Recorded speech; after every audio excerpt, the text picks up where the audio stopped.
तर दौंड तालुक्यातील चिंचोली गावामध्ये पावसामुळे महिलेचा संसार उघड्यावर आलाय। घरातील संसार उपयोगी वस्तू भिजल्यानं महिलेला अश्रू जे आहेत ते अनावर झालेले आहेत। जनावरांना चारा देखील नाहीये। ताईंशी मी थेट बोलणार आहे। ताई, डोळ्यातले अश्रू आम्हाला देखील वाईट वाटतंय। आयुष्यभर कमवलेलं आपल्या डोळ्यासमोर असं भिजतं आणि माझं एवढं जडू आहे, माझं आयुष्य जाईन आता। एवढं उभं करायचं सब सारं माझ्यावर आहे शब्द।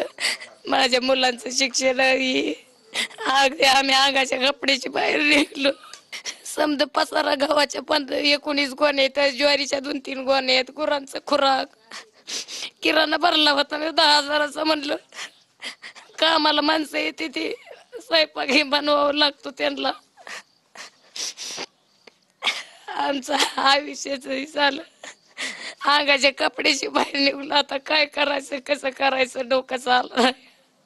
फरशीवर सगळा चिखल आपल्याला माखलेला दिसतोय। भांडी चिखलात भरलेली आहेत आणि सगळं अस्ताव्यस्त पडलेलं आहे। आपण हे घर पाहून समजू शकतो की काय परिस्थिती असेल यांची, म्हणजे आर्थिक परिस्थिती काय असू शकते। पत्र्याचं घर आहे आणि खाली साधी फरशी आहे। डोळ्यासमोर भांडी पण वाहून गेलीत आहे तुमची, ते पण नाही वाचू शकला। आता काय वाचवायचं, आमचा जीवच आम्ही वाचवला। वाचव धरायचं तरी काय काय, गुरण आम्हीच बाहेर निघलो। अक्षरशः आम्हालाच वाटायचं आम्हीच पाण्यात बुडतोय का काय।